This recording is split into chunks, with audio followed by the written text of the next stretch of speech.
Hello everybody, welcome to Boxing Science. This is our brand new concept for a YouTube channel, which is practical Q&A session.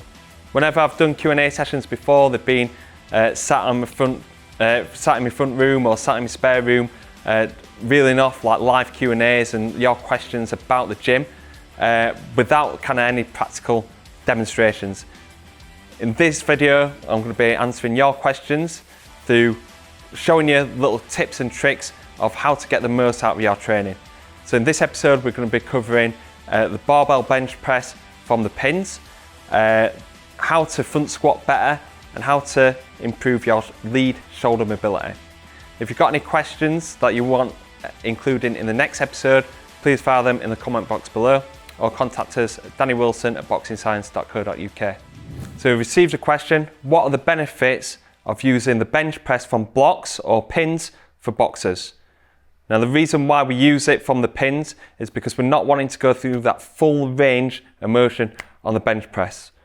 When we're going through that full range of motion, we want to use dumbbells because this is more shoulder friendly. On a normal barbell bench press, what will happen is when we're bringing it down, because the boxer's quite tight around their shoulders, you'll see this internal rotation of the humeral head, which will put a lot of tension through that shoulder joint. And this is something that we don't want for our boxers because they've got thousands and thousands of punches that they've got to throw within a week, high training loads, they've got tight shoulders anyway, so the last thing that we want to do is aggravate that shoulder joint anymore. As well, it's quite challenging on the wrists, so the reason why we use bench press from the pins is because we can work through that partial range, we can get a strong setup position without that internal rotation of the humeral head, and also it increases the amount of force that we can do at lockout. So we're wanting to try and increase that length tension relationship. So we're going to be producing more power, more force towards the end range of the punch. Also, when we're working on strength speed phases, when we're working with bands, it can be quite difficult to do the dumbbell press with the bands, working it around the back and getting that sufficient load through the bands and the dumbbells. So sometimes it's easier to do it from the pins. Set up your bands on there so you can work accommodating resistance to make it harder throughout the lift. So when you're setting up for the barbell bench press from the pins, you want to decide how high you want the bar. It depends what kind of training phase and the goal that you're wanting. If you're wanting for a fighter to increase that top range load and to get some maximal load on the bar, you want to be going back halfway up, so a little bit higher than we are here. So that's really challenging, that tricep lockout, driving up, and you can really overload that bench press movement. But if you're just looking for a safe way to do bench press and to do strength speed using the bands, you want it just over your chest level because you'll be able to get as much range as possible without this rotation of the humeral head. So I'll just demonstrate it for you now. You're on the best burn there. Deep breath in, stomach tense so your lower back's against the bench. Drive it up, nice and powerful. Nice and slowly back down. And you want to start from a dead start again. What you don't want to do is drop it down and try and bounce it up again. Deep breath in. Really focus on that concentric force. Slowly return to start position. Hold. Deep breath in. Then drive it up.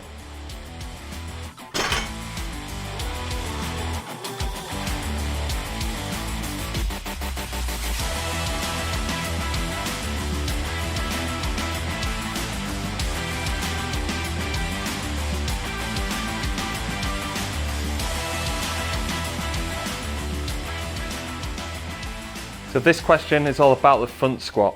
A lot of people find it quite difficult on front squat in terms of positioning, and this is what we find quite often when athletes using front squat for the first time.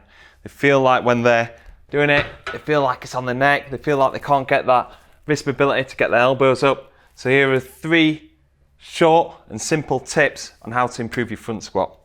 The first one is to make sure that it's on the front of the shoulders. You need to get that feeling of it being on the front of your shoulders first, rather than just grabbing it and kind of guessing where it needs to be. So the simple one would be to just have it on the front of the shoulders like so, arms straight, and you're lifting the bar. Practice this with a lightweight. You can take feet wide, sitting in, And as you can tell, it's just like a front squat.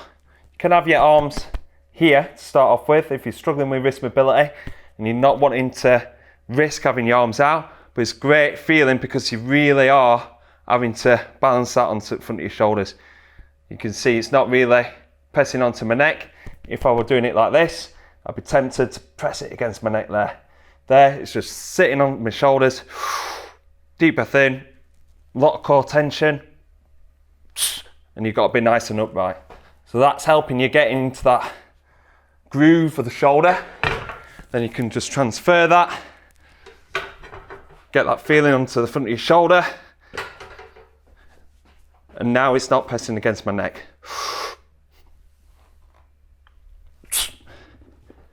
The second tip is, if you're a little bit like me, as you notice, I haven't got the greatest shoulders and I haven't got the greatest kind of wrist mobility there.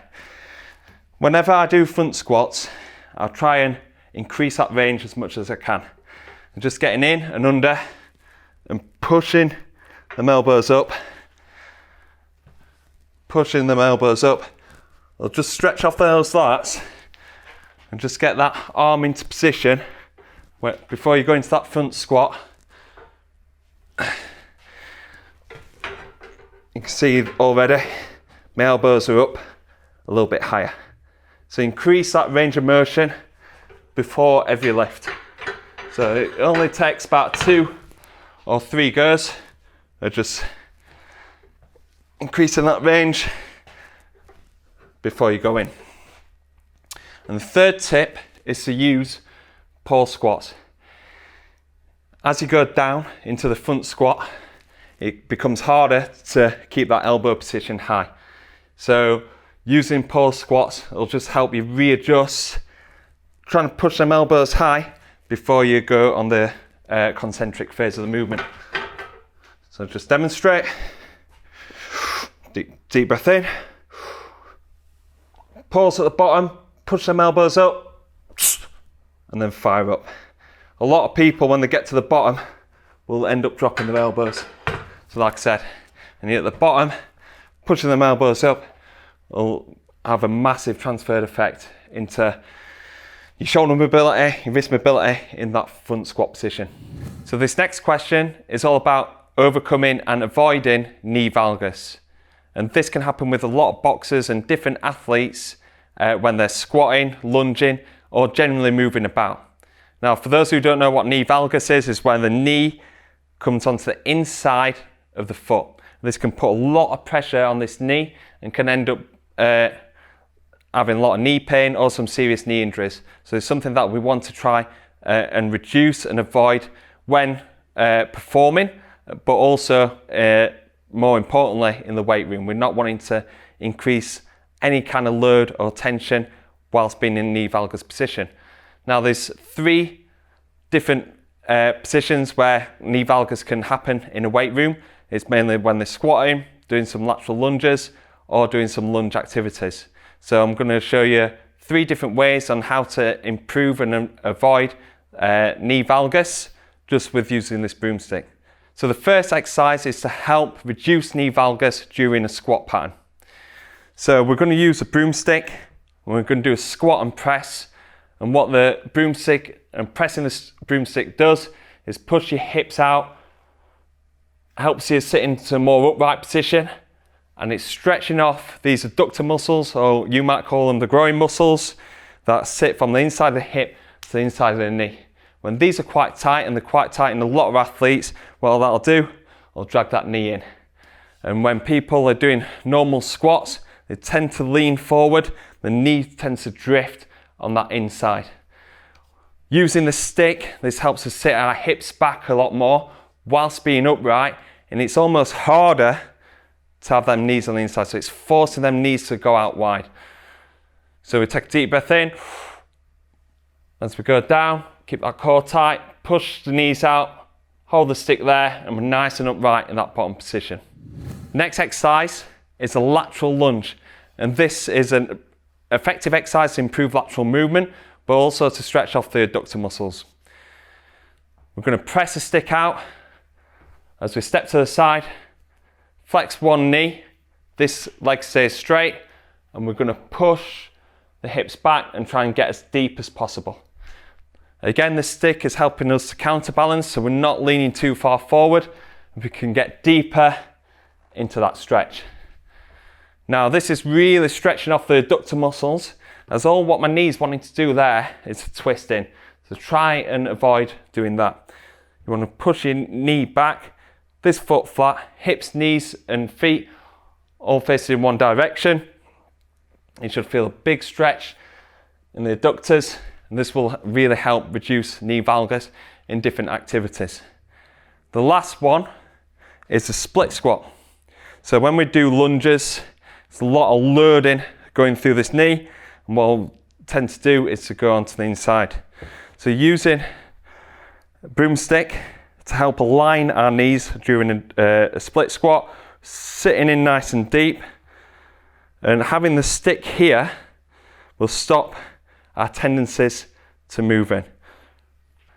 You can just gently touch the stick, don't be putting too much body weight on it, and we're sitting in nice and deep into that stretch, and this will help with your knee alignment during lunges. So this next question is something that we commonly receive at Boxing Science, is that boxers and athletes are feeling quite tight in their lead shoulder. So obviously this is the jabbing arm, and the reason why a lot of athletes feel it in the lead shoulder is because the punch ratio between throwing your lead hand and your backhand, you're probably like 2 or maybe even 3 to 1 ratio. If you think about like most combinations, like jab cross, double jab cross, and then a jab cross left hook, you're almost doubling the amount of work in that lead shoulder. Also because you get more rotation through your backhand punches rather than your jabbing punch, it becomes a lot more arm dominant. So this is the reason why that a lot of boxers and combat athletes feel a bit tight in that lead shoulder. Now there's a few different things that we can do to help it, and in any kind of scenario, whether you're feeling pain in your hips, your knees or your lower back, we always say mobilize the joint, stabilize and strengthen. To mobilize that lead shoulder, we've got 2 types of exercises. We want one that will increase that overhead range, but also that kind of freedom of movement around the shoulder joint. And then the second exercise is to improve rotational mobility. So the first exercise is a standing windmill. We're just going to go up against the wall and try and increase that range of motion. We're going to try and keep our upper body facing forward, lower body facing forward. All what's moving is the arm. And then the second exercise is one of our traditional rotational exercises. It's the windmills. So we're locking the lower body down, the rib cage down, and we're just trying to increase that upper body rotation to the left hand side. To stabilize, what we're going to be using is some mini bands. So we're going to be working on the wall using the mini bands, touching out to the sides but keeping that rib cage locked down, then shoulder blades pinned back. And this is creating that stability around the shoulder joint. We can progress this in doing some plank variations, either just touching out to the side or doing some lateral plank walks. This will help stabilize around that shoulder joint. And then the final section is to strengthen, where we can use single arm exercises rather than using your standard double arm exercise. So this is working on these imbalances. So one would be more like a strength / stability exercise using bottoms up kettlebell press. By gripping the kettlebell and the kettlebell being bottoms up, this will create a more stability demand and will really get them little muscles in your shoulder firing. And then we can progress that into dumbbell variation. So we can start loading it up more and really start to strengthen that shoulder joint.